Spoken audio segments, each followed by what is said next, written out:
E aí galera, beleza? Bem-vindos a mais um vídeo aqui no canal dos Zitubers depois de muito tempo. Pra quem não conhece o nosso canal, os Zitubers é um projeto do Ministério de Pré-Adolescentes da Igreja Batista Memorial de São Paulo. Eu sou o Euler, pastor dos pré-adolescentes. Não vai ser só a minha cara que você vai ver aqui, mas nesse quadro de hoje, que é os Zitubers, onde eu respondo perguntas dos pré-adolescentes, é comigo que vai ser o rolê.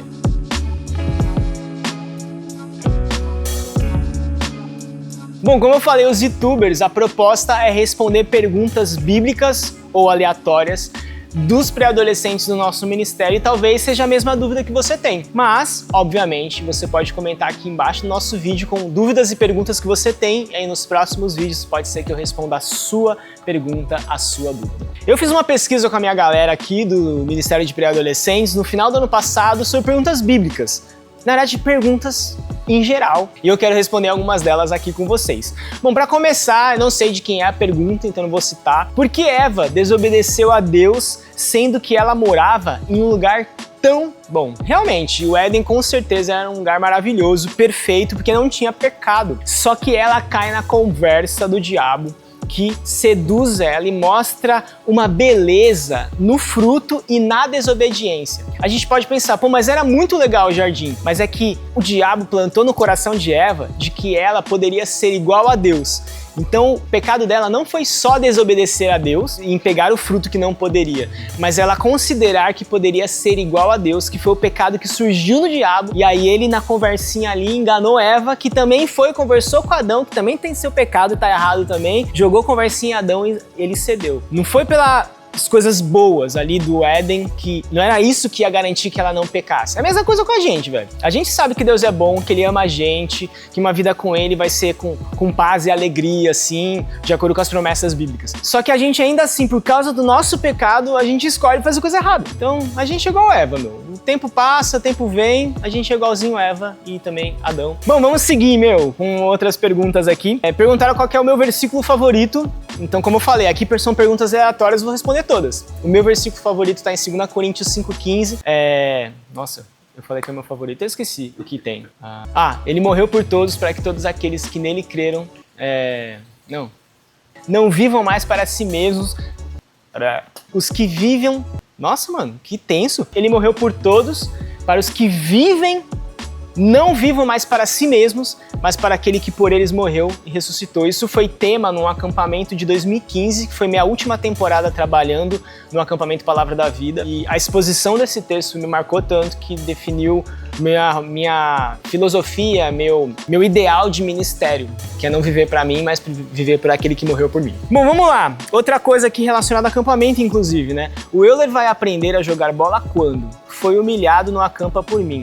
Cara, eu não vou aprender a jogar bola nunca, mano. Se eu não aprendi agora com 37 anos, eu não vou aprender. Isso que a gente tava jogando futebol. Se a gente estivesse jogando basquete, com certeza a conversa era outra. A pergunta, por que não temos mais cultos? Glória a Deus que você quer mais culto, irmão ou irmã, não sei quem é você. Né? A gente não tem mais culto porque a gente tem culto 9h30 e 11h30. A 9h30 está enchendo mesmo, estamos lotados. A gente não tem mais culto porque esses são os dois cultos que nós temos como igreja. Mas você pode ter discipulado com o seu líder, você pode ter tempo de grupo com um grupo pequeno num piquenique, você pode sair com as pessoas da igreja, você pode inclusive fazer a sua devocional, se seu anseio é conhecer mais sobre a palavra, né? Inclusive se você quiser saber mais sobre a palavra e tem dúvidas, põe aqui no comentário a sua dúvida que eu vou responder. A próxima pergunta é, como eu sei que eu vou para o céu? Eu já tive essa dúvida, principalmente quando eu era pré-adolescente, porque eu não tinha a ideia e não tinha aprendido a respeito da certeza da nossa salvação. A gente primeiro, por que a gente precisa de salvação? Vamos falar um pouco sobre isso, né? Porque pode ser que a dúvida de outra pessoa seja essa. Por que eu preciso de salvação? Eu preciso de salvação porque eu nasci pecador. Você já percebeu que a gente não precisa de ninguém para ensinar a gente a mentir?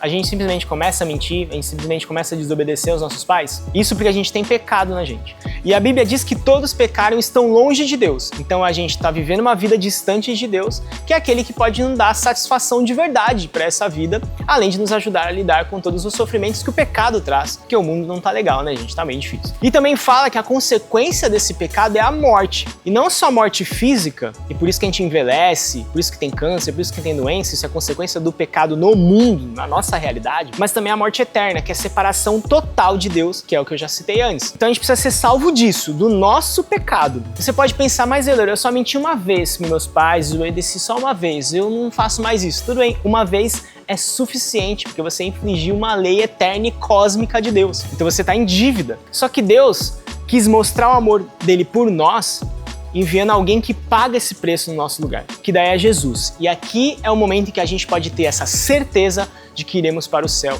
Não só para o céu, mas que iremos viver uma eternidade ao lado de Deus. Por quê? Jesus paga o nosso preço. Ele olha para você e diz, você tem uma dívida. Ele pega a sua dívida, tira dos seus ombros, coloca sobre os ombros dele, morre daquele jeito terrível na cruz, que se você não sabe essa história, assiste The Chosen, que em algum momento isso vai acontecer, esse é o spoiler da série, ou vai ler a Bíblia, que é melhor ainda. E ele coloca o peso sobre ele e paga a nossa dívida. Só que como a gente recebe esse crédito, vamos dizer assim, né? Ou essa... Bruno, fala uma moeda de um jogo aí. É como se você estivesse devendo, por exemplo, no Fortnite a gente tem a V-Bucks, né? Ou a gente tem as moedinhas para comprar coisa no Brawl Stars. É como se você estivesse devendo 30 trilhões de V-Bucks ou de moedas no jogo que impossibilita o seu personagem de conseguir qualquer coisa. A gente tinha uma dívida muito pior do que essa, que era a dívida de morte. Eu e você deveríamos morrer para pagar essa dívida. Mas Jesus morre no nosso lugar e nos proporciona viver uma vida mais completa, entendeu? É como se você chega ali no Fortnite e você não tem nada e você precisa do V-Bucks para você começar a adquirir uns upgrades do seu personagem,